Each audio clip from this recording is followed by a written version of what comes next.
ASM 5 के छात्रों को मेरा नमस्कार। आज हम हिंदी पेपर CC 508 प्रश्न पत्र का नाम है आधुनिक हिंदी निबंध एवं व्यंग्य रचनाएं, और उसमें जो पाठ्यक्रम में निबंध है क्रोध निबंध पर बात करेंगे। आचार्य रामचंद्र शुक्ल की प्रतिभा का परिचय साहित्य जगत को उस समय हुआ जब वे नागरी प्रचारिणी सभा द्वारा तैयार कराए जाने वाले शब्दकोश हिंदी शब्द सागर का संपादन कर रहे थे। हिंदी शब्द सागर की भूमिका बाद में उनके प्रसिद्ध ग्रंथ हिंदी साहित्य के इतिहास के रूप में प्रकाशित हुई। मनोविकार संबंधी निबंधों, श्रद्धा भक्ति, लोभ और प्रीति, उत्साह, करुणा, क्रोध के प्रकाशन से उन्हें हिंदी के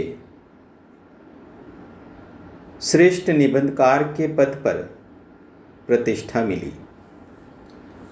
ये निबंध उस समय नागरी प्रचारिणी पत्रिका में प्रकाशित हुए थे।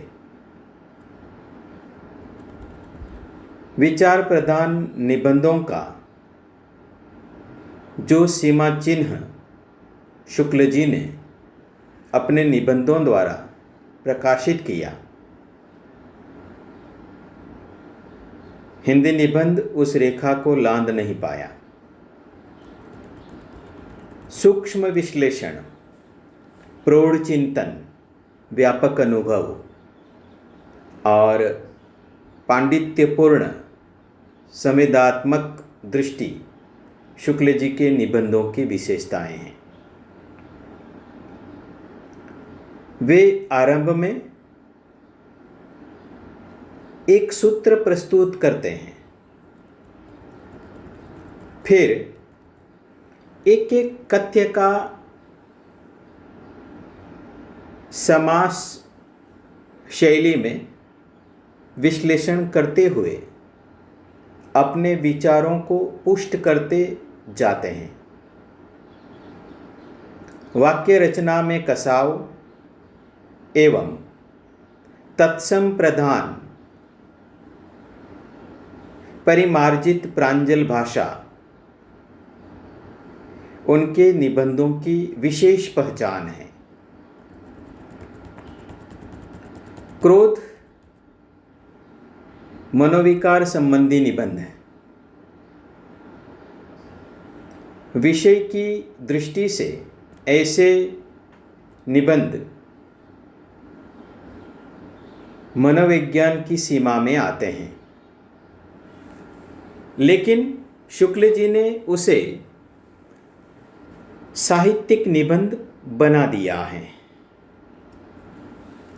जिसका कारण है उनका जीवन अनुभव। क्रोध क्यों उत्पन्न होता है? दुख और क्रोध में क्या संबंध है? सामाजिक जीवन में क्रोध का क्या महत्व है? क्रोध की मानसिकता जैसे संबंधित पहलुओं का विश्लेषण करते जाते हैं, जिससे उनके जीवन के सूक्ष्म निरीक्षण का पता चलता है। वैर क्रोध का अचार या मुरब्बा है। जैसा वाक्य मनोवैज्ञानिक नहीं, साहित्यकार ही कह सकता है।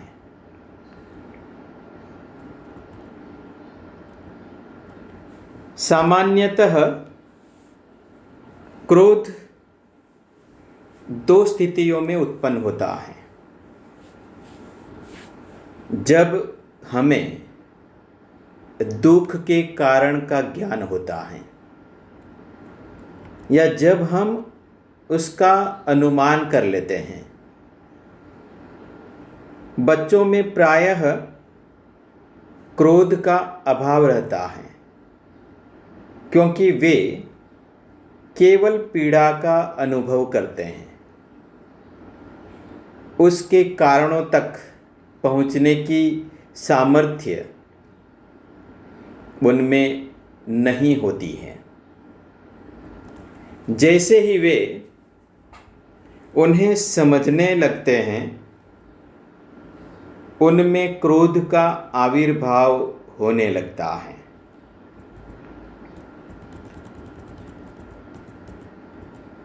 सामाजिक स्थिति के लिए क्रोध की भी एक आवश्यक मनोविकार है। क्रोध के कारण हम दुख के कारण के निवारण में प्रवृत्त होते हैं। क्रोध के कारण ही दुष्ट लोग हमें सताते हुए डराते हैं। हम क्रोध व्यक्तिगत दुख के निवारण के विचार से भी करते हैं और सामाजिक कष्ट के निवारण के विचार से भी। प्रथम श्रेणी का क्रोध प्रतिकार के अंतर्गत आता है और कभी कभी उसका रूप गर्हित भी हो जाता है, परंतु द्वितीय कोटि का क्रोध लोक कल्याण भावना प्रेरित होने से अनुरंजक प्रतीत होता है।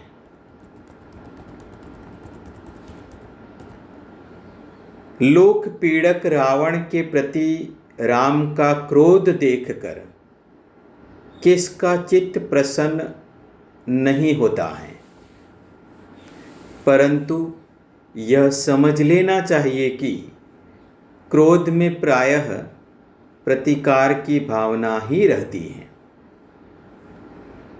लोक कल्याण की भावना बहुत कम रहती है।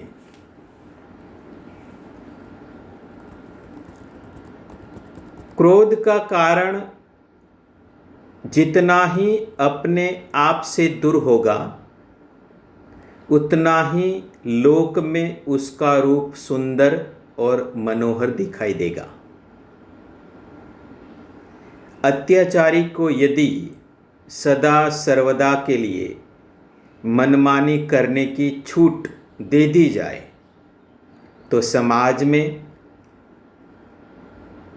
नैराश्य, कायरता और शिथिलता का साम्राज्य समझा जाएगा। क्रोध करते समय धोखा हो जाने की संभावना बहुत कुछ बनी रहती है। क्रोध करने वाला जिस ओर से दुखाता है उस ओर देखता है, अपनी ओर नहीं।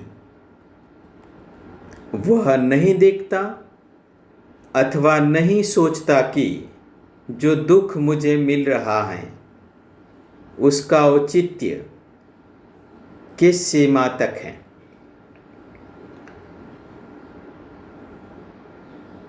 उसके लिए मैं किस सीमा तक स्वयं उत्तरदायी हूँ तथा इस क्रोध का क्या परिणाम होगा। दूसरी गलती होती है कार्य कारण के संबंध ज्ञान में। यदि हम दुख का गलत कारण समझ जाते हैं तो निश्चय ही गलत आलंबन पर क्रोध कर बैठते हैं। इसीलिए क्रोध करते समय समझबूझकर काम लेने की बहुत आवश्यकता है। समझबूझकर किया गया क्रोध प्रायः लाभकारी होता है। क्रोध का लक्ष्य हानि पहुंचाने अथवा पीड़ा पहुंचाने की अपेक्षा भय का संचार करना अधिक होता है। यदि हमारा क्रोध पात्र हमारे क्रोध से भयभीत होकर पश्चाताप करने लगता है अथवा दीन भाव से गिड़गिड़ाने लगता है तो हमारा क्रोध प्रायः शांत हो जाता है। हम उन लोलुप अथवा बर्बर व्यक्तियों की बात नहीं कर रहे हैं जिनके जीवन का लक्ष्य ही परपीड़न है। कभी कभी क्रोध किसी का गर्व चूर करने के विचार से भी किया जाता है। इसमें भी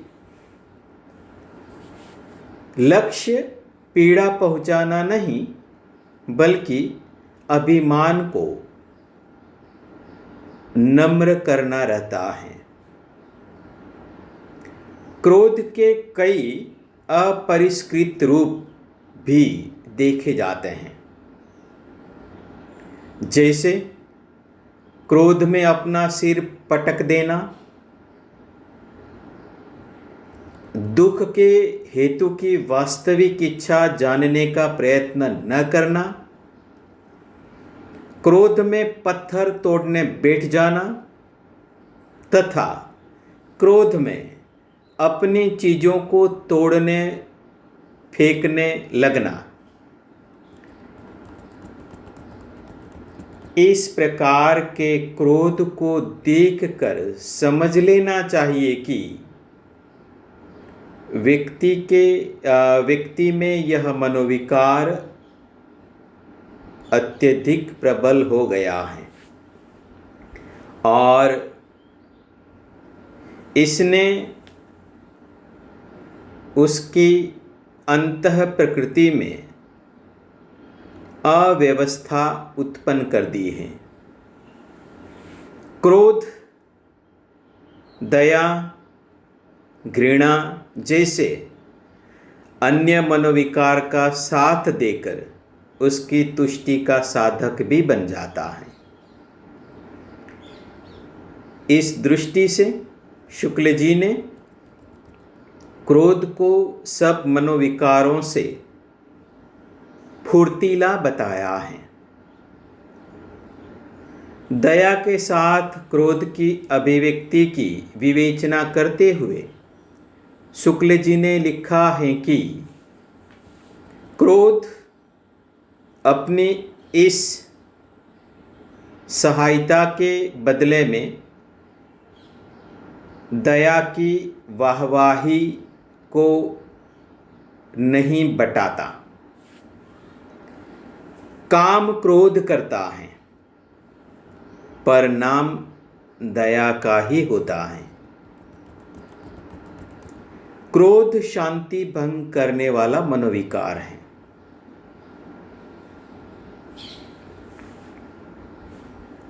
जो क्रोध करता है उसका मन अशांत होता है तथा जिसके प्रति क्रोध किया जाता है वह स्वयं को अपमानित अनुभव करता है और उसके मन की शांति भंग हो जाती है। इसी कारण धर्म, नीति और शिष्टाचार तीनों में क्रोध को रोकने का उपदेश दिया जाता है। समाज के सुख शांति के लिए क्रोध पर प्रतिबंध लगाना बहुत आवश्यक है। न तो क्रोध का रोकना सदैव हितकारी होता है और न उसका शमन ही सदैव कल्याणकारी होता है।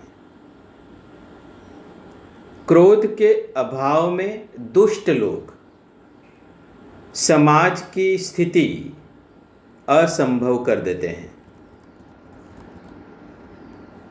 क्रोध रोकने का अभ्यास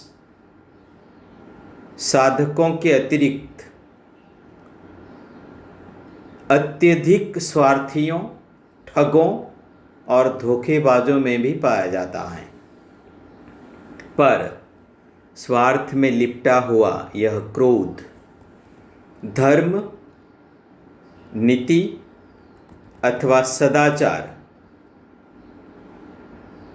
किसी का भी न लक्षण है और न साधक। सारांश यह है कि क्रोध के प्रेरक दो प्रकार के दुख होते हैं, अपना दुख और पराया दुख। प्रथम प्रकार के दुख से उत्पन्न क्रोध के ही त्याग का उपदेश दिया जाता है। दूसरे के दुख से उत्पन्न क्रोध बुराई की हद के बाहर समझा जाता है। जब क्रोध का कारण प्रायः निर्विशेष हो जाता है,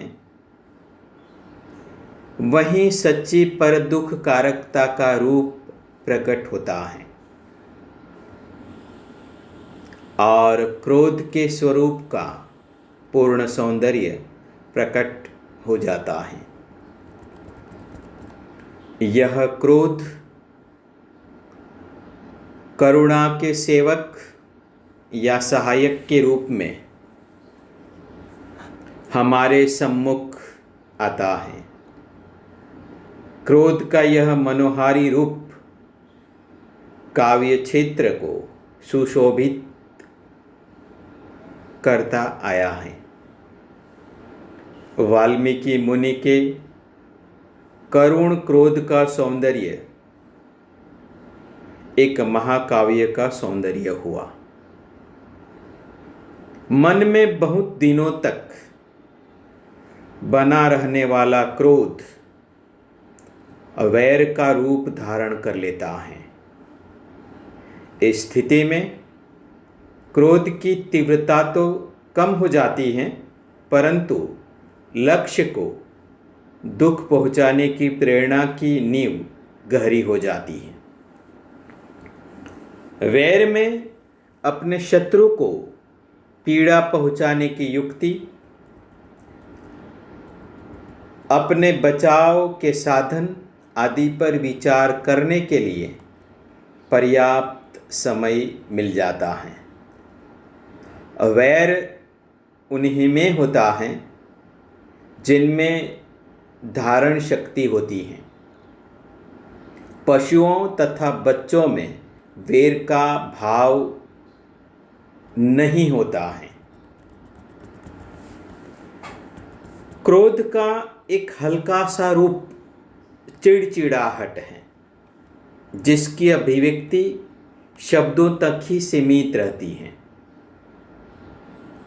और दुर्बलता का लक्षण होती है। यह मानसिक दुर्बलता रोगियों और वृद्धों में अधिक पाई जाती है। अधिक चिड़चिड़ाहट दूसरों के, विशेषकर बालकों के मनोरंजन एवं विनोद का साधन बन जाती है। क्रोध के पूर्व की स्थिति अमर्ष कहलाती है।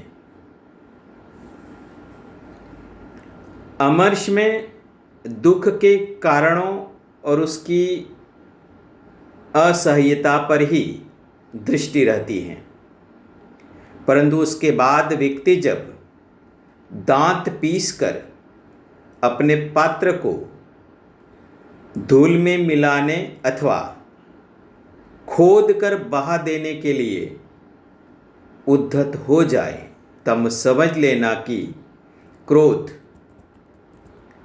अपने पूर्ण प्रकाश पर है। अस्तु।